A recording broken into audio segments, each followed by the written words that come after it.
শ্রদ্ধাবান উপাসক উপাসিকাগণ, গত পর্বে আপনারা শুনেছিলেন, গত পর্বে আপনাদেরকে দেশনা করেছিলাম যে বোধিসত্ত্বের সাথে অমরার ভাব বিনিময় হয়েছিল এবং তারা কিছুক্ষণ আলাপের পর তাদের আন্তরিকতা যখন বেড়ে গেল, তখন বোধিসত্ত্ব তাকে পত্নী হিসেবে গ্রহণ করার জন্য তার বাড়িতে যেতে চাইলেন। অমরা তাকে বাড়িতে যাওয়ার জন্য একটা নির্দিষ্ট পথের বর্ণনা দিয়ে দিলেন, কীভাবে যেতে হবে। তো তারপর কি হলো শুনুন। অমরা যেই পথ নির্দেশ করে দিলেন সেই পথে চলে বোধিসত্ত্ব তার বাবার ঘরে উপস্থিত হলেন। ততই অমরা দেবীর বাবার বাড়িতে আর কি, তার বোধিসত্ত্বের হবু শ্বশুর বাড়িতে ধরেন না, ওরকম আর কি। তো তাকে দেখে অমরার মা, একজন অতিথি এসেছে, ও আসন দিলেন। অতিথি দেবা বাবা একটা ভারতবর্ষের আদি প্রবাদ বাক্য ছিল, অর্থাৎ অতিথিদেরকে খুব আদর যত্নের সহিত সম্মান করতে হয়, কিন্তু সেই আদর যত্ন এখন আর নাই। এখন একটা কথা আছে না, অতিথি আসলে বলে নাকি ওরা ভারতীয়রা, খেয়ে এসেছেন নাকি গিয়ে খাবেন বাড়িতে, ওই তাকে খাবার দাবার দেওয়ার ভয়ে এরকমই বলে, একটা প্রবাদ বাক্য হয়ে গেছে। যাক, সেটা অনেক লম্বা কথা। তো মানুষের মন মানসিকতা অনেক সংকীর্ণ হয়ে গেছে, এখন ব্যক্তিকেন্দ্রিক হয়ে গেছে মানুষের মন মানসিকতা। তখনকার যুগে কিন্তু এরকম ছিল না, মানুষের মধ্যে দয়া, মায়া, মমতা সব কিছু ছিল। মানুষের মধ্যে মানুষের আন্তরিকতা, এটা ছিল। এখন পশুর মতো হয়ে গেছে মানুষ, একজনকে একজন এলে গেউ গেউ যে কুকুরেরা করে, মানুষও এখন এরকম হয়ে গেছে। একজনকে একজন বড় হতে চাইলে হতে দেয় না, হিংসা করবে, মারামারি করবে, কাটাকাটি করবে। এই অবস্থা খুবই খারাপ। সেই দিন আর বেশি দূরে নয়, যেই দিনের দেখা আমরা পাবো, যেই দিন আমাদেরকে চোখের পানিতে কষ্ট দুঃখ করে করে ভোগ করতে হবে, সেই দিন আর কাছেই এসেছে। পাপের ভারাক্রান্ত হয়ে গেছে এই বিশ্ব ব্রহ্মাণ্ড। তো যাক, ওই আমার আর মা যখন অতিথিকে একজন দেখলো, তাকে সুন্দর করে আসন দিল বসার জন্য, এবং তিনি খাবার দাবার খাবেন কিনা, জাগু খাবেন কিনা জিজ্ঞেস করলেন। তো বোধিসত্ত্ব বললেন, মা, অমরার কাছ থেকে এখনই জাগু খেয়ে এসেছি, উনি আমাকে জাগু পান করিয়েছেন। তো অমরার মা বুঝলেন যে বোধিসত্ত্ব তার মেয়েকে পাওয়ার জন্যই তাদের বাড়িতে এসেছেন। এই শ্রেষ্ঠী পরিবার যে দুর্দশাপন্ন, ইহা জেনেও বোধিসত্ত্ব বললেন, মা, কোনো কাপড় সেলাই করার মতো আছে কি? ওই রমণী উত্তর দিলেন, বাবা, সেলাই করার মতো তো অনেক কাপড় আছে, অনেক জিনিস আছে, কিন্তু সেলাইয়ের মজুরি দেবার পয়সা তো আমাদের নাই। না মা, মজুরির দরকার নাই, কি সেলাই করতে হবে তাড়াতাড়ি আনুন। রমণী তখনই খুশি হয়ে অনেক পুরনো ফাটা ছেঁড়া কাপড় এনে দিলেন বোধিসত্ত্বের সামনে।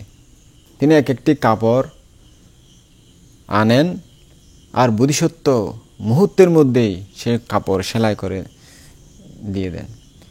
যারা প্রজ্ঞাবান তাদের সকল কাজই সুসিদ্ধ হয়। বোধিসত্ত্ব সমস্ত কাপড় সেলাই করে বললেন, মা, আপনি এই রাস্তার লোকদেরকে খবর দিন, অর্থাৎ আশেপাশে যে বাড়ি আছে সবাইকে খবর দিন, তাদের কোনো সেলানোর কিছু থাকলে সেগুলো আনতে বলুন, আমি সেলাই করে দেব। তখন ওই রমণী অনেক খুশি হয়ে সমস্ত গ্রামবাসীদেরকে এই আগন্তুক দক্ষ সুদক্ষ দর্জির কথা জানালেন। তো সুন্দর করে নিমিষের মধ্যে কাপড় সেলাই করে দেন। সে সুনাম যখন করলেন, সবাই তাদের কাপড় চোপড় নিয়ে আসলো ওই দর্জির কাছে সেলাই করার জন্য। তো বোধিসত্ত্ব ওইসব কাপড় সেলাই করে একদিনের মধ্যেই সহস্র মুদ্রা আয় করলেন, অর্থাৎ 1000 মুদ্রা। তখনকার মুদ্রা তো এখনকার 1000 মুদ্রা মানে 1000 টাকা না, সেটা আপনারা বুঝে নেবেন না। 1000 মুদ্রা মানে এখনকার অনেক টাকা, এটা পরিমাণ হয়তো অনেক বেশি হবে, 1000 টাকা এরকম ভাববেন না। তো অমরার মা প্রাতরাশের জন্য ভাত রান্না করে তাকে খাওয়ালেন এবং সন্ধ্যাকালে জিজ্ঞেস করলেন, বাবা কি পরিমাণ ভাত তরকারি রান্না করব, কতটুকু ভাত তরকারি রান্না করবো আর কি। তো বোধিসত্ত্ব বললেন, মা এই বাড়িতে কয়জন লোক খায় তাদের সকলের উপযুক্ত খাবার দাবার রান্না করুন। এতে ওই রমণী খুশি হয়ে প্রচুর ভাত তরকারি রান্না করলেন। ওইদিকে অমরা দেবীও সন্ধ্যার সময় মাথায় লাকড়ির পোজা আর কোমরের মধ্যে জঙ্গল লতা পাতার একটা পোজা নিয়ে বন থেকে ফিরে এলেন এবং সামনে দরজার কাছে ওই লাকড়ির আটিটা ফেলে পেছনের দরজা দিয়ে ঘরে প্রবেশ করলেন। যেহেতু সম্মান সুযোগ আর কি, একজন অতিথি এসেছে, অগোছালোভাবে এভাবে ঢুকা ঠিক হবে না, তাই ওই পেছনের দরজা দিয়ে এসেছে আর কি। সে তো জানতোই বোধিসত্ত্ব থাকবে। তো তার বাবা আরেকটু রাত হলে ফিরলেন বাড়িতে। বোধিসত্ত্ব নানান প্রকার উন্নত মানের খুব মজার অনেক খাদ্য ভোজন করলেন। অমরা মাতা পিতাকেও খাওয়ালেন। শেষে নিজে আহার করে প্রথমে মাতা পিতার, পরে বোধিসত্ত্বের পা ধুয়ে দিলেন। বাহ, দেখুন তো, স্বামীর পা ধুয়ে দিচ্ছে, মাতা পিতাকে পা ধুয়ে দিয়ে স্বামীরও পা ধুয়ে দিচ্ছে। আর এখন যদি বলে পা ধুয়ে দাও, তার বেড়া তুই তো গই, তোর টাইম তুই তো গইছে না, আর তোকে তুই ফাইল আরও দোয়াই দে, দোয়ার দেন বয়সী হল বউয়ে জামাই ট্যাং দোয়ার এখন কি যোগাইছে রে বাজি, তাই উপাসী হল গোসানো বুঝছেন, আবার রাগ টাঙ্গ বুঝছেন, যে সত্যি হইতে গায়ে উপাসী হল উনি না হতে পান থেকে জারবে না, আসল হতা হইতে সমস্যা নাই, কিছু মনে না বুঝছেন, হতা এই প্রসঙ্গক্রমে হয়ে দিতে আর কি। তো তখনকার দিনে কিন্তু এরকম ছিল না। মেয়েরা অনেক স্বামী ভক্তি পরায়ণ ছিল, মাতা পিতার প্রতি দায়িত্ববোধ ছিল, সেটা এখন হারিয়ে যাচ্ছে। ওই যে বলেছি না, হিরি এবং উত্থাপ্পা, লজ্জা এবং ভয়, এগুলো মানুষের বিলুপ্ত হয়ে যাচ্ছে। তাই তো এই দশা, বিশ্ববাসীর এই অরাজকতা নেমে আসতেছে। তো বোধিসত্ত্ব কয়েকদিন সেখানে থেকে অমরাকে পরীক্ষা করতে লাগলেন। অর্থাৎ তাকে যে বউ করে নেব, সে আমার বউ হয়ে অহংকারী হবে কিনা, বা থাকতে পারবে কিনা, বা আমার উপযুক্ত সত্যি কিনা, কোনো সমস্যা হবে কিনা, এরকম করতে লাগলেন। তো একদিন অমরার প্রকৃতি বোঝার জন্য তিনি বললেন, বদ্রে অমরা, তুমি কিছু চাল নিয়ে সেগুলো দিয়ে আমার জন্য যাও রান্না করো, পিঠা বানাও আর কিছু ভাত রান্না করো। অমরা হ্যাঁ প্রভু এই বলে সম্মত হলেন। তিনি চাউল কুটে গোটা মোটা চাউল দিয়ে যাও রান্না করলেন, মাঝারি চাউল দিয়ে ভাত রান্না করলেন, এবং যেগুলো কুট চাল সেগুলো দিয়ে পিঠা বানালেন।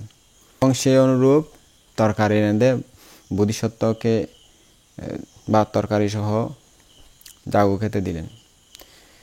তো জাগু বোধিসত্ত্ব মুখে দিয়েই উহার সুস্বাদে তার সর্ব অঙ্গ পুলকিত হলো। তার এমন ওই যে বলেন না, কারা করে জিব্বা দিলে কাঁধ কাঁটাই রে, মানে মজায়, ইস কি মধুর, খাই না মানে কিরমা লাগে, খুশি লাগে তার। কিন্তু অমরাকে পরীক্ষা করার জন্য, অর্থাৎ এরকম মজার তার স্বাদ অনুভব হলেও, কিন্তু ওই অমরাকে পরীক্ষা করার জন্য তিনি বললেন, বদ্রে তুমি রান্না করতে জানো না, আমার চালগুলি শুধু নষ্ট করলে কেন বলো তো? রান্না করতে না জানলে রান্না নাই করতে আর কি। আমার এত কষ্ট করে কামাই করা, সেলাই টেলাই করে কামাই করা টাকাগুলো, সেই টাকাগুলো দিয়ে যে ভালো ভালো কিনেছি চাল টাল, এগুলো কেন নষ্ট করলে শুধু? এই বলে তিনি করে ফেলে দিল আর কি। মানুষজন কিছু একটা বালু টালু কামড় পড়লে, বা বেশি তিতা হলে বা লবণ হলে ফেলে দেয়, স্বাদ না হলে সেরকমভাবে ফেলে দিল। তো অমরা কিন্তু এতে কোনো রাগ করলেন না, কোনো ক্রোধ উৎপন্ন করলেন না। তিনি বললেন, আচ্ছা প্রভু, যদি যাও ভালো না হয় তবে এই যে আপনি পিঠা খান, পিঠা বানিয়েছি সুন্দর করে। তখন তিনি বোধিসত্ত্বকে পিঠা খেতে দিলেন। বোধিসত্ত্ব ওই পিঠা খেয়েও ওই কাণ্ড করলেন, অর্থাৎ পিঠা মুখে দেওয়ার সাথে সাথে এগুলো কী মজা, ফালতু, কী খাবে, এটা পাগল নাকি। তো ভাত মুখে দিয়েও খাও, ছেঁচে খাও, ছেঁচে, এগুলো কী রান্না করেছে, চুত, দূর ক, আমার এখান সামনে থেকে দূর দূর কর খাবারগুলো, এই বলে ফেলে দিলেন এবং রাগের বান দেখালেন, ক্ষুদের বান দেখালেন। পাক করতে জানোস না, তবে কেন পাক করলে? রান্না করতে জানো না, পিঠা বানাতে জানো না, ভাত রান্না করতে জানো না, ঝাউ রান্না করতে জানো, কিচ্ছু জানো না, শুধু শুধু আমার এতগুলো টাকা নষ্ট করলো। আমি কত সুন্দর সুন্দর করে জিনিস কিনে দিয়েছি, এগুলো বানিয়েছি শুধু শুধু ফেলে দেওয়ার মতো, খেয়ে খাবে এগুলো। এটা বলার পরেও অমরা নীরবে বসে থাকলেন। তো এখনকার কিন্তু নীরবে বসে থাকবে না, উল্টা স্বামী একটা বলে স্ত্রী 4-5টা তার উপর কথা বলে বসিয়ে দেবে এবং স্বামীকে এরকম খাইলে খাইলে না খাওয়াটা দূর আছে না, তুই বানাবই, এরকম বলবে। উপাসিকারা রাগ করবেন না, এটা সত্যি আর কি, এরকম এখন এরকমই হয়। হ্যাঁ, তুই খাওয়াবি, তুই রান, খালি তুই রান দিবি, চা তোর মজা দেখাই মাই, তুই এম বুঝছিস না, আরে রান দিতে কষ্ট করি আর খাই নমাতি চুম্মারি খাইলে হা, নখালে নহা, এরকম করে বলবে আর কি এখন। কিন্তু তখন ওই বোধিসত্ত্ব এরকমভাবে ব্যবহার করলেও আমরা কিন্তু নীরবে শুনে থাকবেন, কিচ্ছু প্রতিবাদ করলেন না। তখন বোধিসত্ত্ব তার অবস্থা থেকে ওই রাগের খুব দেখাতে দেখাতে ওই ভাত পিঠা তারপরে জাগো এগুলো সব একত্রে মেখে, এরকম করে মেখে সবগুলো ওর চুলে টুলে মাথায়, নষ্ট কেন করলে আমার খাওয়াগুলো, যাও, এরকমভাবে এবার মুখে টুকে সব ডলে দিল। তো বেচারা মরা এভাবে বসে থাকলো, কিচ্ছু রাগ টাগ কিছু দেখালো না। তখন বলল, যাও, আমার জিনিসগুলো নষ্ট করলে যাও, এবার দরজা গিয়ে বসে থাকো, তোমাকে সবাই দেখুক তোমার সাথে কী করেছি, তোমার শাস্তি হইসবে, বসে থাকো, যাও। তো আমরা আস্তে করে গিয়ে দরজায় বসে থাকলো। তখন সবাই যারা যাচ্ছে বা দেখতেছে কি বলতেছে কি জানি, এরকম হবে আর কি।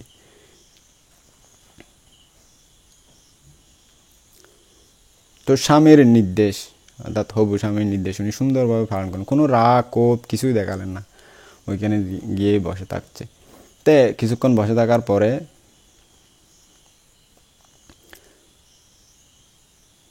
বোধিসত্ত্ব বুঝলেন, ও আমার আর কোনো অহংকার নেই, অর্থাৎ কোনো রাগ নেই, ক্ষোভ নেই, আমি এত কিছু করলেও সে কোনো রাগ করছে না, আমার আদেশ মেনেই চলতেছে, সুতরাং আমার মতো মানুষের সাথে ও বাস করতে পারবে নিরহংকারী হয়ে। কারণ আমি যেরকম রাজার সঙ্গে থাকি, আমার সাথে যদি অহংকারী মেয়ে জুটে যায় আমার অনেক দুঃখ কষ্ট হয়ে যাবে, সেজন্য এই পরীক্ষা নিরীক্ষা করে নিচ্ছে আর কি। তো এরকম চিন্তা করে কিছুক্ষণ পরে তিনি বোধিসত্ত্ব বললেন, ভদ্রে এদিকে এসো। তো একবার মাত্র ডাকার সাথে সাথে অমরা তাড়াতাড়ি তার কাছে এলেন, বলছে, প্রভু কি বলবেন বলুন। বোধিসত্ত্ব যখন ওই গ্রামে গিয়েছিলেন তখন তার তলের মধ্যে 1000 মুদ্রা ও একটি সুন্দর শাড়ি ছিল, তা তিনি যাকে বরণ করবেন তাকে গিফট দেওয়ার জন্য নিয়েছিলেন আর কি। তো এই সময় যখন আমরা পিঠা টিঠা মেখে তার গায়ে মেখে দিয়েছে, তখন ডেকে আনলো। তো তখন বোধিসত্ত্ব বলতেছে, যাও এই শাড়িটি নাও, এই শাড়িটি নিয়ে পদ্রে তোমার সখীদের সাথে ভালো করে স্নান করে এই শাড়িটি পরে এসো। তো আমরা সুন্দরভাবে তাই করলেন, কোনো রাগ টাগ দেখালেন না। এখন তো হলে ওরে বাপরে বাপ, অবস্থা কাইল হয়ে যাবে, কি বলার আর। এখনের মেয়েগুলো তো সমস্যা, কিছু বলতে গেলে অনেক কিছু হয়ে যায়, অনেক খামগামা হয়ে যায়। তো আমরা কিন্তু কিছু করলেন না, বোধিসত্ত্বের কথা মতো ওই শাড়িটি নিয়ে স্নান করে ফ্রেশ ট্রেশ হয়ে আসলেন। বোধিসত্ত্ব ওই গ্রামে যেই টাকা পয়সা অর্জন করেছিলেন এবং সঙ্গে যেই ধন এনেছিলেন, অর্থাৎ ওই যে 1000 মুদ্রা এনেছিলেন, সমস্ত ওই ধন সম্পদ টাকা পয়সাগুলো মুদ্রাগুলো অমরার মাতা পিতাকে দিয়ে দিলেন, বলছেন রাখুন বাবারা মায়েরা, এগুলো দিয়ে আপনারা সুন্দরভাবে জীবনযাপন করুন। তখনকার 2000 মুদ্রা এবং আরও বিভিন্ন উপহার সামগ্রী, এগুলো অনেক বড় কথা। তো এগুলো তাদেরকে দিয়ে দিলেন এবং তাদেরকে সান্ত্বনা দিয়ে বুঝিয়ে সুঝিয়ে তাদের কাছ থেকে বিদায় নিয়ে অমরাকে নিয়ে রাজধানীতে ফিরে আসলেন। রাজধানীতে ফিরে আসার পরেও অমরাকে আবার পরীক্ষা করার জন্য তিনি তাকে প্রথমে দারোয়ানের ঘরে রেখে দিলেন, অর্থাৎ যে বড় গেট আছে ওই গেটের দারোয়ানের ঘরে তিনি রাখলেন। ওই দারোয়ানের স্ত্রীকে বোধিসত্ত্ব গোপনে সব ব্যাপার বুঝিয়ে দিয়ে নিজে রাজবাড়িতে চলে গেলেন। অর্থাৎ আমরা তখনও বুঝতে পারিনি বোধিসত্ত্ব যে এত বড় লোক, এত রাজার সম্মানিত লোক, এটা বুঝতে পারেনি। তখনও দর্জি মনে করছে আর কি, কোথাও থাকবে এরকম মনে করছে, কারণ দর্জির বেশে গিয়েছিল যে।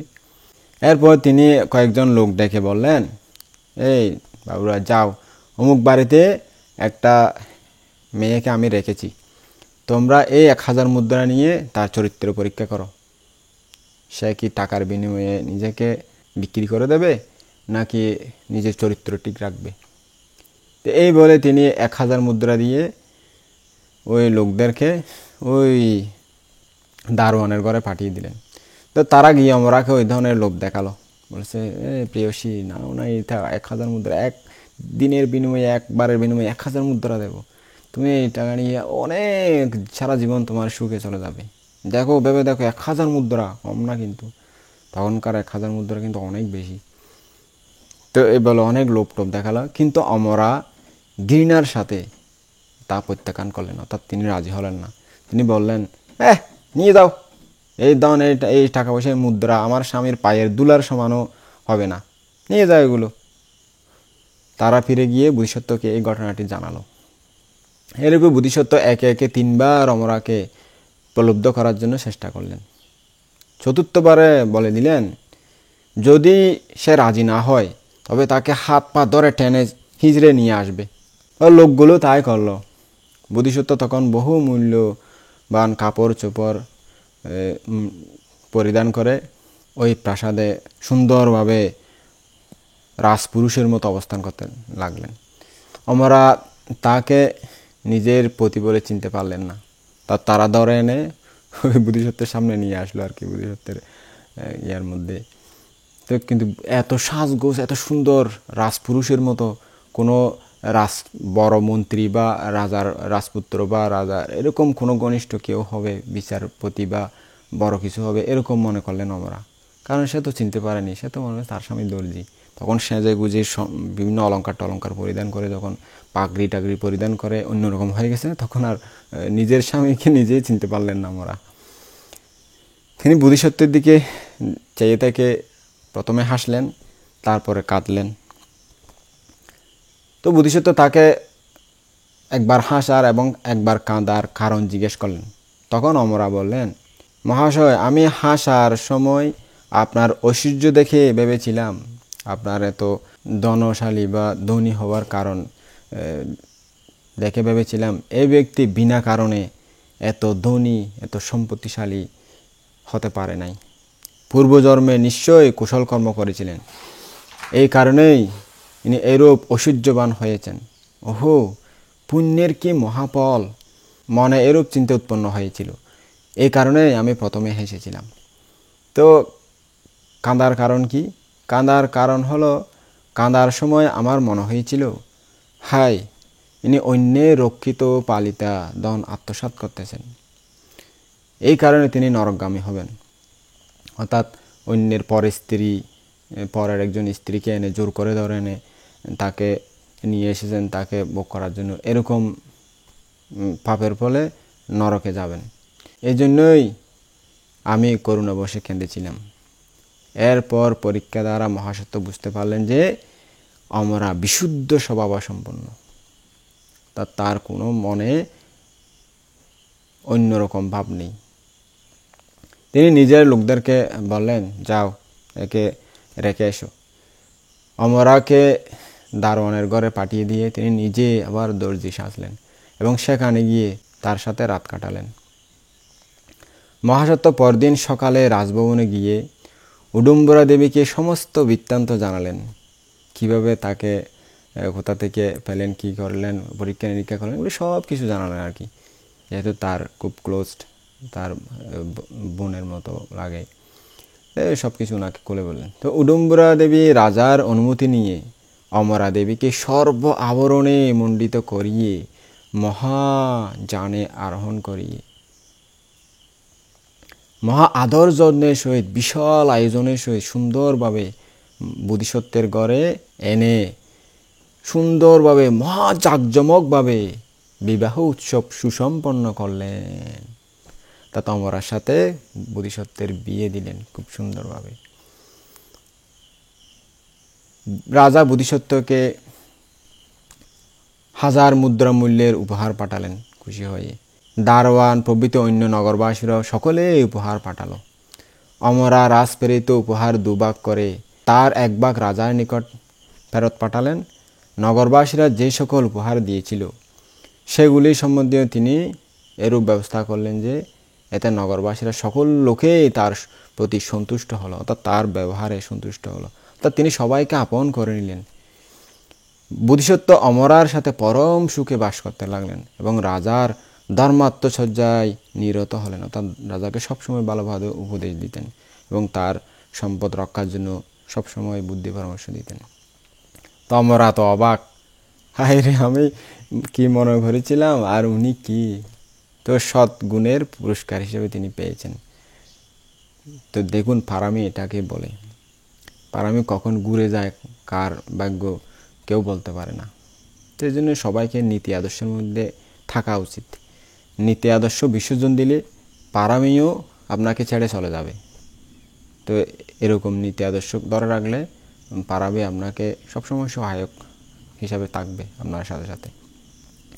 তো এরপর একদিন ওই যে অপর পণ্ডিত 3 জন সেনকের ঘরে গমন করলে সেনক তাদেরকে সম্বোধন করে বললেন, দেখলে আমরা কিছুতেই এই গৃহপতি পুত্র মহাসৎ পণ্ডিতের সহিত পেরে উঠতে পারলাম না। এখন সে আবার নিজের চেয়েও একটা বেশি চালাক মেয়ে নিয়ে এসেছে ঘরের মধ্যে বউ হিসাবে, যাতে তার প্রতি রাজার মন ভাঙে এমন কোনো উপায় করতে হবে, নাইলে আমাদের শান্তি নাই। তারা উত্তর দিলেন, আচার্য, আমরা এর কি জানি, আপনি বলুন না কি করা যায়। আপনি যেরকম বলেন সেরকম আমরা সবাই মিলেমিশে করব, ওই বেটাকে ছাড়বো না, দেখি আমাদের উপর কীভাবে রাজত্ব করে, কাবু করে আমাদের সবাইকে রাজার সাথে সম্মান নিয়ে চলতে পারে। বেশ, কোনো চিন্তা নাই, আমি একটা উপায় স্থির করেছি। আমি রাজার চূড়ামণি চুরি করে আনব। পুকুশ, তুমি ভাই তার সোনার মালা আনো। গোবিন্দ, তোমাকে রাজার কম্বল চুরি করে আনতে হবে। আর দেবেন্দ্রের উপর থাকলো রাজার সোনার যে জুতা, সোনার যে স্যান্ডেল, তা আনার বার তোমার উপর থাকলো। এই পরামর্শ অনুসারে তারা 4 জনেই কোনো না কোনো কৌশলে ও 4টি জিনিস চুরি করে আনলেন। সিদ্ধান্ত হলো যে এগুলি গোপনে ওই গৃহপতি পুত্র মহাসৎ পণ্ডিতের ঘরে পাঠাতে হবে। সেনক মণিটা একটা দইয়ের গটের মধ্যে ফেলে একজন দাসীর হাতে দিয়ে পাঠালেন। তিনি বলে দিলেন, অন্য কেউ কিনতে চাইলেও তাকে এই গোল বেচিস না, ওই দই বেচিস না, কিন্তু মহাসতের বাড়িতে যদি কেউ চায় তবে গট সহ সেখানে দিয়ে আসবি।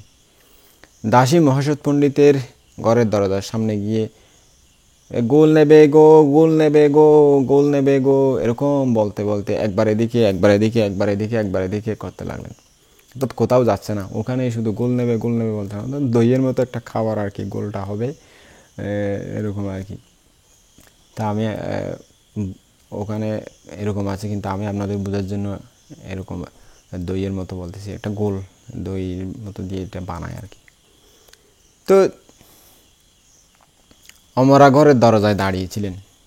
তিনি দাসীর এই কাণ্ড দেখে ভাবলেন, আরে এই দাসী তো অন্য কোথাও যাচ্ছে না, নিশ্চয়ই এর কোনো কারণ আছে। তিনি ইঙ্গিত করে তার দাসীদেরকে সরে যেতে বললেন। অমরা যে নিজস্ব দাসী, ওদেরকে একটু সরে যেতে বললেন এবং নিজেই সেনকের দাসীকে ডাকালেন। বললেন, আসো, দিকে আসো, এসো মা, আমি গোল কিনবো। সে উপস্থিত হলে তিনি নিজের দাসীদেরকে ডাকলেন, দাসীরা আসো তো, এদিকে আসো তো। কিন্তু দাসীরা তো পূর্বে সংকেত দিয়েছিলেন অমরা দেবী, আমি ডাকলেও তোরা আসবি না। তারা কেউ আসলো না। তিনি তখন চালাকি করে সেনকের দাসীকে বললেন, যাও তো মা, একটু তাদেরকে ডেকে নিয়ে আসো তো, কী করতেছে, এত ডাকতেছি তারা আসতেছে না, একটু যাও তো। তাই বলে তাকে পাঠিয়ে দিয়ে নিজে গটের ভিতর হাত দিয়ে মণি দেখতে পেলেন। দাসী ফিরে আসলে তিনি জিজ্ঞেস করলেন, মা, তুমি কার দাসী? সে বলল, আমি সেনক পণ্ডিতের দাসী। অমরা তখন তার মায়ের নাম জিজ্ঞেস করলেন। তারপর বললেন, আচ্ছা মা, গোল দাও। তা এগুলো কিনে নিচ্ছে আর কি। দাসী বলল, আজ যে আপনি নিলে আমি দাম নিব না। দামের দরকার কি? আপনাদের মতো মানুষদের কাছ থেকে দাম নিতে পারি? আমি গট সহ আপনাকে দিয়ে যাব, হ্যাঁ, তা পাতিল সহ আর কি। বেশ, তবে তুমি এখন যাও।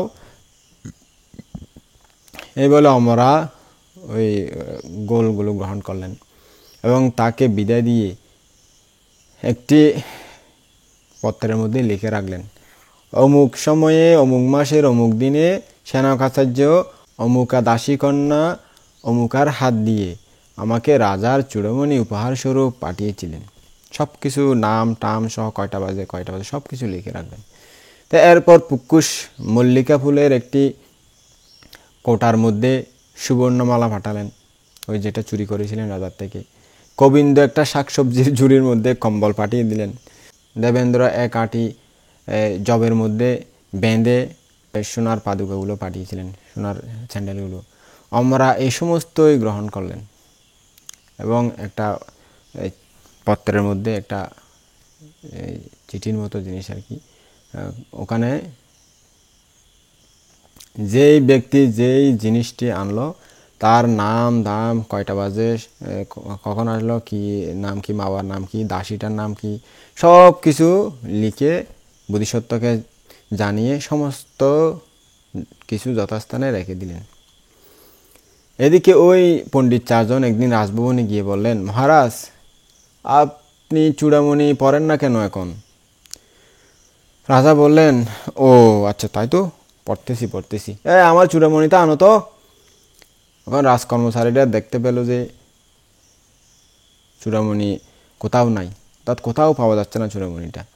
ওই চুরি করা অন্য যে জিনিসগুলো সেগুলো দেখতে পাচ্ছে না, অর্থাৎ কম্বল, স্যান্ডেল, এগুলো আর দেখতে পাচ্ছে না। তখন ওই চারজন পণ্ডিত বললেন, মহারাজ, আপনার ওই আবরণগুলি, ওই দ্রব্যগুলি, ওই জিনিসগুলি এখন মহাসৎ পণ্ডিতের ঘরে আছে। তিনি এখন ওই সকল দ্রব্য আরামসে ব্যবহার করতেছেন চুরি করে নিয়ে গিয়ে। ওই গৃহপতি পুত্র আপনার ভয়ানক শত্রু মহারাজ, আপনি বুঝতে পারতেছেন না। এই বলে তারা রাজার মন ভাঙাতে চেষ্টা করলেন। মহাসতের হিতশিরে গিয়ে তাকে এই ঘটনা জানালো, অর্থাৎ মহাসতকে তাড়াতাড়ি জানিয়ে দিল। মহাসত পণ্ডিত বললেন, রাজার সঙ্গে দেখা করে দেখাবো কে চোর কে সাধু, তখন বুঝতে পারবে। তখন তিনি রাজার নিকট গেলেন। রাজা কিন্তু তাদের কথা শুনে রাগ করেছেন, বোধিসত্ত্বর প্রতি অনেক রাগ উৎপন্ন হয়েছে তার। তিনি ভাবলেন, না জানি এখানে এসে কি কাণ্ড করবে। তিনি মহাসতকে দেখা দিলেন না, তার সাথে করলেন না। রাজা ক্রুদ্ধ হয়েছেন, রাগ করেছেন জেনে মহাসত পণ্ডিত নিজের ঘরে ফিরে গেলেন। রাজা আদেশ দিলেন, মহাসতকে বন্দি করো। মহাসত তার হিতৈষীদের মুখে একথা শুনে সিদ্ধান্ত নিলেন, এখন পালিয়ে যেতে হবে, নাহলে সমস্যা আছে। তিনি অমরাকে এই উদ্দেশ্য জানিয়ে ছদ্মবেশ ধারণ করে নগরের ওই রাজধানীর বাইরে চলে গেলেন এবং দক্ষিণ যবমধ্য গ্রামে গিয়ে এক কুমারের ঘরে কুমারের কাজ করতে লাগলেন। এদিকে নগরে মহা শোরগোল উৎপন্ন হয়ে গেল। আলোচনা হতে লাগলো যে ওই মহাসুদ পণ্ডিত নাকি পালিয়ে গেছে, মহাসুদ পণ্ডিত নাকি পালিয়ে গেছে। সেনক সহ যারা পণ্ডিত ছিল তারা মহাসুদ পণ্ডিতের পালিয়ে যাওয়ার কথা শুনে অজান্তে অগোচরে অমরাকে লিখে পাঠালেন, কোনো চিন্তা নেই, আমরাও পণ্ডিত, তো আমরা কি কম পণ্ডিত, আমরাও পণ্ডিত, তো আমরা তোমাকে সুখে রাখবো, আমরা আছি, চিন্তা নেই, তোমার সব সুখের ব্যবস্থা আমরা করব, সব কিছুই তুমি পাবে, আমাদেরকে সন্তুষ্ট করলে তোমার আর কোনো অভাব থাকবে না। তো অমরা তাদের চারজনেরই ওই তারকে যে পত্র পাঠিয়েছিলেন সেগুলো গ্রহণ করলেন, অর্থাৎ এবার অ্যাভয়েড করলেন না। তো এবং তিনি জানালেন অমুক সময়ে আসবেন বলে চিঠি লিখে দিলেন। তারা একে একে অমরার ঘরে গেলেন তার সাথে এনজয় করার জন্য আর কি। অমরা কিন্তু তাদেরকে ধরে মাথাগুলো নেড়া মাথা করে দিল, তাদেরকে ময়লা আবর্জনা নিক্ষেপ করালেন, অর্থাৎ তাদের অপমান করার জন্য আর কি। এইভাবে তারা বিভিন্নভাবে তাদেরকে অনেক দুঃখ দেওয়ালেন এবং ওই একটা মাদুর দিয়ে বেরিয়ে পেঁচিয়ে রাজাকে সংবাদ দিলেন। এরপর তিনি ওই চারজনকে এবং আবরণ চারটি নিয়ে রাজভবনে গমন করলেন, ওই অমরা রাজভবনে গেলেন আর কি। এবং রাজাকে প্রণাম করে বললেন, মহারাজ, মহাসুদ পণ্ডিত চোর নয়, আমার স্বামী কোনোদিন চুরি করতে পারে না, সে এরকম মানুষ নয়। এই চারজনের মধ্যে সেনক মণিচোর, পুক্ষুষ সুবর্ণমালা চোর, দেবেন্দ্র সুবর্ণ জুতা চোর, এরা অমুক অমুক মাসে অমুক অমুক দাসীর হাত দিয়ে আমার নিকটে এই সকল উপহার পাঠিয়েছিল। এই চিঠিটি পরে দেখুন, এই লেখাটি পরে দেখুন। আপনার দ্রব্য, আপনার জিনিস আপনি গ্রহণ করুন, ধরুন, আর যেগুলো চোর সেগুলো আমি এনেছি, এই চোরদেরকেও আপনি নিন। এইরূপ পণ্ডিত চারজনের অপমান করে লাঞ্ছনার একশেষ করে তিনি রাজাকে প্রণাম করে নিজের বাড়িতে ফিরে গেলেন। বোধিসত্ত্ব পালিয়ে গেছেন একথা জেনে রাজা তার প্রতি একটা সন্দেহ উৎপন্ন হলো, অর্থাৎ তাকে সন্দেহ করতে লাগলেন। কাজে তিনি এই পণ্ডিত মন্ত্রী চারজনকে আর কিছু বললেন না, অর্থাৎ এত কিছু করলেও, মামার সাথে এত কিছু করলেও, চোর ধরা খেলেও তেমন কিছু করলেন না, নীরব থাকলেন আর কি। যেহেতু বোধিসত্ত্ব পালিয়ে গেছে তার প্রতি সন্দেহ উৎপন্ন হলো তার। রাজা তাদেরকে মাত্র এটা বললেন, চান আপনারা ঘরে গিয়ে স্নান টান করে ফ্রেশ হয়ে নিন, যে অবস্থা, তো এটা বললেন। তো রাজার ওই ছত্রছায়ায় একটা দেবতা বাস করতেন, সিংহাসনের মধ্যে একটা রাজছত্র থাকতো, এটা তখন রাজাদের নিয়ম আর কি। তো বোধিসত্ত্ব ধর্ম দেশনা করার সময় প্রতিদিন যা বলতেন ধর্ম আলোচনা করার সময় এখন তা তিনি শুনতে পায় না। এই জন্য তিনি ভাবলেন, এর কারণ কি, এখন তার ধর্ম আলোচনা শুনি না, কি সমস্যা। তখন তিনি সমস্ত ব্যাপার চিন্তা করে বুঝে সিদ্ধান্ত নিলেন যাতে পণ্ডিতকে আবার এখানে আনা হয় সেরকম উপায় বের করতে হবে, আমিই পারবো সেরকম উপায় বের করতে। তখন তিনি গভীর রাতে ওই রাজছত্রের একটা গোল করে থাকে মাঝখানে করে, ওইখানে থেকে রাজাকে প্রশ্ন করলেন। রাজা এই সকল প্রশ্নের উত্তর জানতেন না। আমি তো জানি না, অপরকে জিজ্ঞাসা করে দেখি, এই বলে তিনি একদিনের সময় প্রার্থনা করলেন ওই দেবতার কাছ থেকে। তিনি এর পরদিন পণ্ডিতদেরকে সবাই উপস্থিত হওয়ার জন্য আদেশপত্র পাঠালেন। তো পণ্ডিতেরা বললেন, আমাদের মাথা নেড়া, পথে যাওয়ার সময় আমাদের খুব লজ্জা হবে, আমরা যেতে পারবো না। তো এই কথা শুনে রাজা তাদের জন্য এক ধরনের টুপি বানিয়ে পাঠালেন, 4টা টুপি পাঠালেন। তখন বললেন, এই টুপিটা পরে মাথায় দিয়ে আসো, জরুরি দরকার আছে। তখন থেকে নাকি ওই ডিজাইনের টুপিটা সবাই পরতে শুরু করে দিয়েছিল, এভাবে উৎপন্ন হয়েছিল, এরকম বলা হয় তাকে।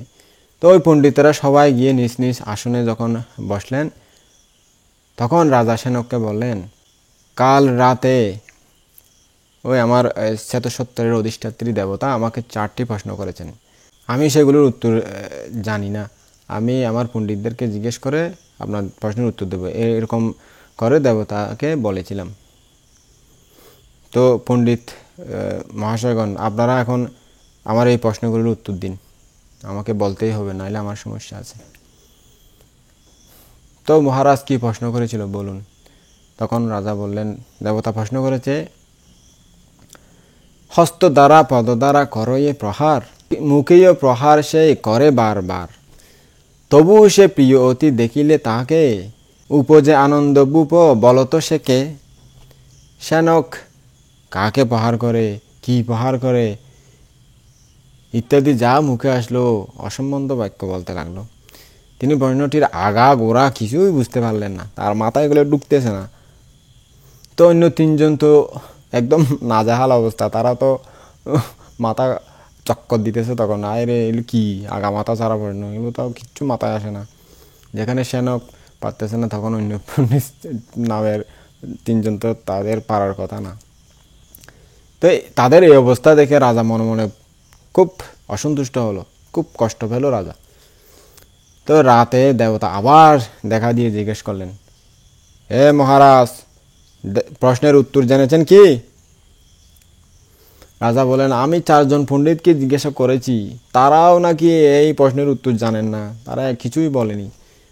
তারা কি জানবে, বেকুব রাজা কোথাকার, মহাসৎ পণ্ডিত ছাড়া অন্য কেউ এর উত্তর দিতে পারবে না, বুঝতে পারছ?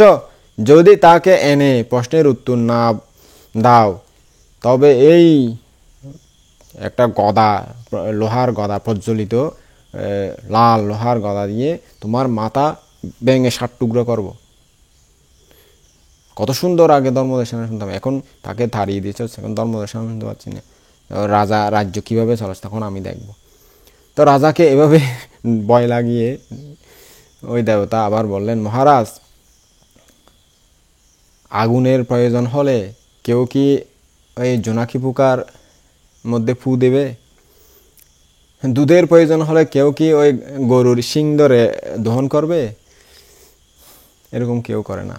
যেখানে যা প্রয়োজন সেখানেই সেগুলো খুঁজতে হয়। মহারাজ, আপনি তো আগুন বিদ্যমান থাকতেও ওই জোনাকি পোকায় পু দিতেছেন। সেনকাদিকে গভীর প্রশ্নের উত্তর জিজ্ঞেস করে তুমি বড়ই অবিবেচনার কাজ করেছ। তা তুমি একদম বোকা। এইসব ফালতু পণ্ডিতেরা কি গভীর প্রশ্নের উত্তর দিতে পারবে? কোনোদিন পারবে না। আগুন আছে, তবু যেন তুমি ওই জোনাকি পোকার মধ্যে পু দিচ্ছ আগুন জ্বালানোর জন্য। দুধ পাওয়ার আশায় ওই গাভীর শিং ধরে দুধ দহন করতেছ, এরকম করতেছ, সেই জন্য তোমার এই অবস্থা। সেনক যারা কবীন্দ্র দেবেন্দ্র এগুলো কি জানে?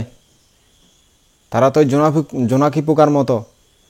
কিন্তু মহাসৎ পণ্ডিত হলো বড় অগ্নি স্কন্দের মতো। আপনি স্বপ্ন দেখেছিলেন না? তাদেরকে ছাড়িয়ে যাবে বড় অগ্নি স্কন্দের মতো, অগ্নিকণার মতো, প্রজ্বলিত আগুনের মতো মহাসৎ পণ্ডিত।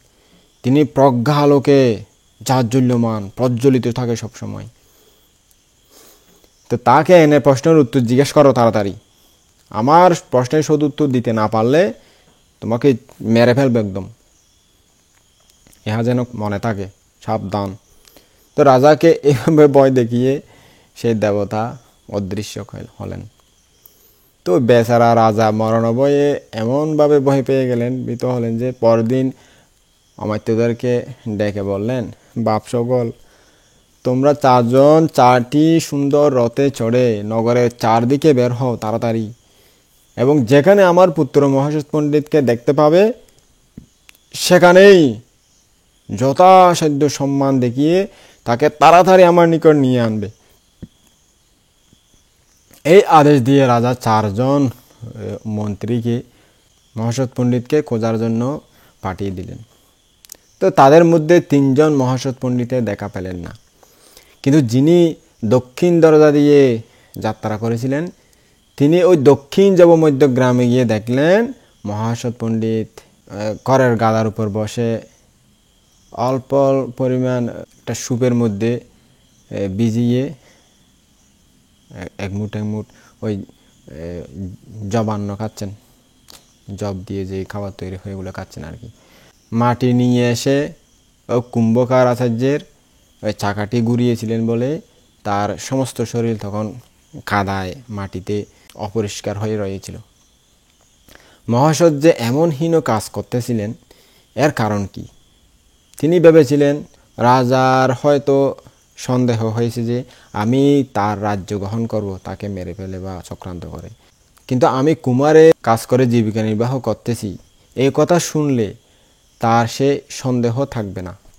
কাজেই তিনি এমন নিচু কর্ম করতেছিলেন তখন এটা চিন্তা করে, তাও প্রজ্ঞা দিয়ে ভেবে করতেছিলেন। দেখুন যেখানেই যায় সেখানে প্রজ্ঞার ব্যবহার তিনি করে দেখিয়েছেন। তখন তিনি অমাত্যকে দেখে বুঝলেন যে এই ব্যক্তি তারই জন্য এখানে এসেছেন। তিনি ভাবলেন আমার সৌভাগ্য ফিরে এসেছে, আমি আবার অমরা দেবীর হাতে সুন্দর সুন্দর সুস্বাদু রান্না খেতে পারবো, তার মুখের সুন্দর কথাগুলো আমার কান জুড়াবে, তার ভালোবাসা পেয়ে আমার জীবন সুখে কাটবে। তিনি মুখে দেওয়ার জন্য যে গ্রাস তুলেছিলেন তা ফেলে দিয়ে মুখ হাত ধুয়ে নিলেন। ওই সময় ওই অমাত্য তার কাছে গিয়ে উপস্থিত হলেন। সে ব্যক্তি সেনকের লোক ছিল, অর্থাৎ সেনককে সমর্থন করতেন। তিনি একটু গম্ভীর স্বরে বললেন, কেমন পণ্ডিত, কেমন লাগে? সেনাকাচার্যের কথাই তো ঠিক হয়েছে, ফলেছে, এখন কেমন লাগতেছে? তোমার সৌভাগ্য চলে গেছে, সূর্য অস্ত হয়েছে তোমার সৌভাগ্যের। এত বুদ্ধি দেখিয়েও তো তুমি কোনো সুফল পেলে না। এখন পুরো শরীর কাদামাদায় মেকেটাকে করের উপর ঘাসের উপর বসে বসে এরূপ সামান্য নিকৃষ্ট মানের খাবার খাচ্ছ, কেমন লাগতেছে? বাহ। তখন বোধিসত্ত্ব বললেন, আরে মূর্খ, আমি নিজের প্রজ্ঞা বলে এই সৌভাগ্য আবার ফিরে পাওয়ার জন্য এরূপ নিকৃষ্ট কাজ করতেছি। যখন সময় আসবে তখন প্রজ্ঞার সদ্ব্যবহার করে আমি আবার আমার বীর বিক্রম দেখিয়ে দেব, আমার স্থান আমি আবার ফিরে পাবো, সেজন্য করতেছি। ইহা শুনে ওই অমাত্য বুঝতে পারলেন। তিনি বললেন, পণ্ডিত, ছত্রধিষ্ঠাত্রী দেবতা রাজাকে প্রশ্ন করেছেন। রাজা 4 জন পণ্ডিতের নিকটে তার উত্তর জিজ্ঞাসা করেছিলেন, কিন্তু কেউ উত্তর দিতে পারেননি। সেজন্য রাজা আমাকে আপনার নিকট প্রেরণ করেছেন, আপনাকে নিয়ে যাওয়ার জন্য। মহাসত্য বললেন, তবে তো তুমি প্রজ্ঞার প্রভাব এখন দেখতে পেলে। হ্যাঁ, দন দিয়ে ওই প্রশ্নের উত্তর দাও না, দিতে বলো না তোমাদের সেনককে, দন দিয়ে টাকা পয়সা দিয়ে ওই সেনককে উত্তর দিতে বলো না। তখন ওই মন্ত্রীটা একটু অধমুখ হয়ে গেল আর কি। তো নিরুপায় হয়ে কি আর করবে, ওই মন্ত্রীকে বলতে, দেখছো ওই সময় ঐশ্বর্য সুফল দিতে পারে না, প্রজ্ঞাবানেরা একমাত্র শরণ। দেখলে প্রজ্ঞার শরণ নিতে এখানে এসে গেছে, প্রজ্ঞার কাছে সব অবনত হয়ে গেল, ধন সম্পদ, টাকা পয়সা, রাজ্য, সম্পদ, রাজা সব প্রজ্ঞার কাছে নত। বোধিসত্ত্ব এইভাবে প্রজ্ঞার ক্ষমতা বর্ণনা করলেন। রাজা বলে দিয়েছিলেন, বোধিসত্ত্বকে যেখানে দেখতে পাবে সেখানেই সুন্দরভাবে স্নান করিয়ে নতুন কাপড় পরিয়ে তাকে আমার নিকট তাড়াতাড়ি নিয়ে আসবে। তো ওই মন্ত্রী সেই আজ্ঞা অনুসারে রাজা যে 1000 মুদ্রা এবং নতুন কাপড় দিয়েছিলেন সেই সমস্ত বোধিসত্ত্বের হাতে দিয়ে বললেন, তাড়াতাড়ি চলুন এগুলো পরিধান করে। এদিকে বেচারা কুমার এই কাণ্ড দেখে ভয় পেয়ে গেল। সে ভাবতে লাগলো, না জানি বোধিসত্ত্বকে মজুর কাটিয়ে আমার কি অপরাধ হয়েছে, সেজন্য আমাকে কি শাস্তি ভোগ করতে হবে কি জানি, আমি বড় অপরাধ করেছি। একটা রাজার এত বড় পণ্ডিতকে, রাজা যাকে সম্মান করে তাকে আমি মজুরি কাটালাম, হায় রে ভগবান, কি হয় আমার কপালে কি জানি। এবার সে বেচারা ডরে ভয়ে কি আজেবাজে চিন্তা করতেছিল আর কি। তো বোধিসত্ত্ব তাকে আশ্বাস দেওয়ার জন্য বললেন, আচার্য, আপনার কোনো ভয় নাই, আপনি আমার বহু উপকার করেছেন, আপনি আমাকে আশ্রয় দিয়েছেন। তিনি তখন কুম্ভকারকে সেই 1000 মুদ্রা দান করে ওই মাটি মাখা শরীরেই রথের মধ্যে উঠে গেলেন। নগরে প্রবেশ করে, তার রাজধানীতে প্রবেশ করে ওই মন্ত্রী রাজাকে সংবাদ দিলেন। রাজা জিজ্ঞেস করলেন, বাবু তুমি কোথায় গিয়ে পণ্ডিতের দেখা পেলে?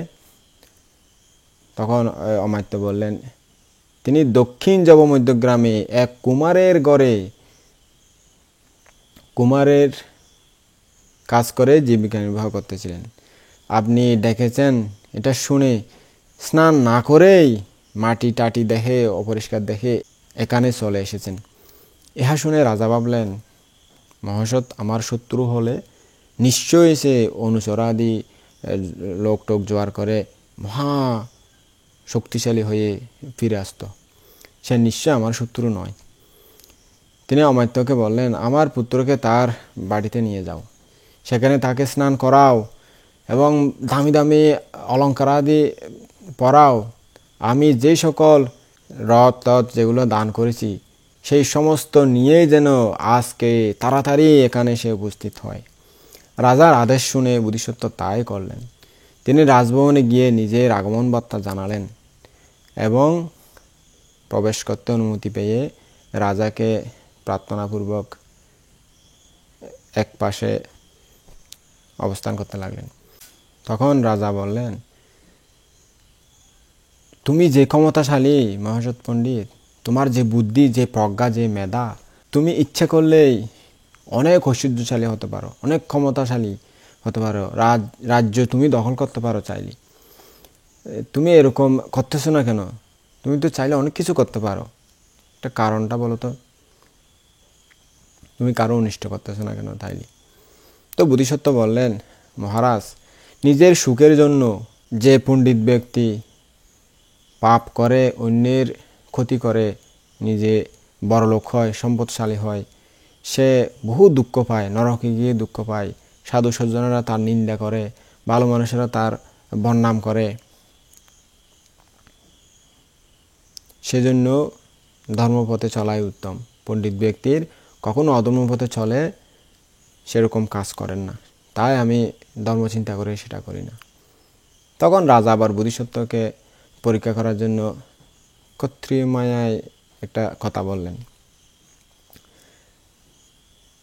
তিনি বললেন, কম হোক বেশি হোক, যে কোনো উপায়ে মেরে হোক, কেটে হোক, প্রতারণা করে হোক, যে কোনো উপায়ে নিজের সুখের জন্য, নিজের অনাগত সুখের জন্য এগুলো টেরে নিয়ে হলেও করা উচিত। সম্পত্তির মালিক হওয়া উচিত। তখন বোধিসত্ত্ব বললেন, মহারাজ, যে গাছের ছায়ায় বসে শান্তি পায়, গরম অনুভব থেকে বাঁচে, সে যেখানে আরাম পায়, সে গাছের ডাল ভেঙে দিলে, পাতা ভেঙে দিলে, তার ক্ষতি করলে সেটা তো অকৃতজ্ঞ বলা যায়, মিত্রদ্রোহী তাকে বলে। তার কোনোদিন সুখ হয় না, শান্তি হয় না। মহারাজ, তবে বলুন, প্রাণী হত্যা করে অন্যের সম্পদ যে আহরণ করবে তাকে কি বলা যাবে? গাছের ছায়ায় বসে ডালপালা ভাঙলে, গাছ কাটলে পর্যন্ত অকৃতজ্ঞ বলে উক্ত হয়েছে। কিন্তু যে মানুষ লোভের জন্য, সম্পদের জন্য যার আশ্রয় থাকে, তাকে যদি মেরে পেলে সম্পত্তি দখল করে, ক্ষমতা দখল করে বড়লোক হওয়ার জন্য, তখন তাকে আর কত নিচে বলবে? এটা তো বলার অপেক্ষা রাখে না। তাকে অত্যন্ত ঘৃণা করবে মানুষ। ঘৃণিত কাজটা বলতেই হয়। তা আপনি আমার বাবাকে প্রচুর ঐশ্বর্য দান করেছেন, ধন সম্পদ দান করেছেন, আমার মাকেও যথেষ্ট পুরস্কৃত করেছেন, স্বর্ণ অলঙ্কার যা কিছু লাগে একজন নারীর সব কিছু দিয়েছেন। আমিও আপনার বহু অনুগ্রহ লাভ করেছি ছোটকাল থেকে। তা আপনার ন্যায় উপকারকের অনিষ্ট করব এবং লোকে আমাকে মিত্রদ্রোহী বলবে, ইহা কি সম্ভব? এটা তো আমি কোনোদিন করতে পারবো না, আমার ধর্ম নষ্ট হয়ে যাবে সেটা হলে। এভাবে খুব সুন্দরভাবে নিজের অমিত্রদ্রোহিতার, অর্থাৎ তার ধর্ম ঠিক রাখার নিয়ম ব্যক্ত করে বোধিসত্ত্ব রাজাকে বললেন, মহারাজ, যে ধর্ম শিক্ষা দেন, ধর্ম বিষয়ে সন্দেহ বিনোদন করেন, ধর্ম সবসময় উপদেশ দিয়ে থাকেন, হিতকারী বাক্য যে বলেন তার স্মরণ সবসময় নেই, উপকারী স্মরণ নেই। তো যারা এরকম মিত্রের সঙ্গে পরের কথা শুনে পরের প্ররোচনায় তাকে ভুল বুঝেন, তার কোনোদিন উন্নতি হয় না। তার সঙ্গে শত্রুতা সৃষ্টি করে, বন্ধুত্ব ভেদ করে, তখন তার কোনোদিন উন্নতি হতে পারে না। তখন বোধিসত্ত্ব আরও বললেন, মহারাজ, যে গৃহী অলস খামি, তার জন্য গৃহী জীবনে কোনো লাভ হয় না, প্রতিষ্ঠিত হতে পারে না, সফলতা হতে পারে না, তাকে সফল গৃহী বলা যায় না। আর প্রব্রজক যদি প্রজ্ঞাহীন হয়, অর্থাৎ প্রব্রজ্ঞা গ্রহণ করেছেন কিন্তু তার কোনো প্রজ্ঞা নাই, তার জীবনও বৃথা, তার কোনো জীবনে সফলতা নাই। আর যে রাজা উভয় পক্ষ বিচার বিবেচনা না করে বিচার করেন, অর্থাৎ এক পক্ষ বিচার করেন, তাহলে সেই রাজাও রাজা নামের কলঙ্ক। আর যে পণ্ডিত নামী, অর্থাৎ নামে পণ্ডিত অথচ তার বুদ্ধিশুদ্ধি কিছু নাই, উপায় কৌশল নয়, ক্রোধী রাগী, সেই পণ্ডিত নামে মূর্খ। তাকে সাধুজন বা পণ্ডিত বলা কোনো লাভ হয় না, সফলতা সে কোনোদিন পায় না। তো উভয় পক্ষের কথা শুনে যে রাজা বিচার করেন তিনিই সঠিক রাজা। প্রব্রজক হয়ে যিনি প্রজ্ঞাবান হন তিনিই সঠিক প্রব্রজক। আর পণ্ডিত হয়ে যিনি বুদ্ধিমান, মেধাবী, উপায় কৌশল, তাকে বুদ্ধিমান বলা যায়। আর যে গৃহী অলস না হয়ে কর্মী হয়, সুদক্ষ কর্মী হয়, গৃহী জীবনে সবসময় অলসতা ত্যাগ করে কর্মঠ হয়, সেই গৃহী জীবনে সফলতা লাভ করতে পারে। এইসবের গুণ সব সময় সর্বজনে প্রশংসা করে থাকে।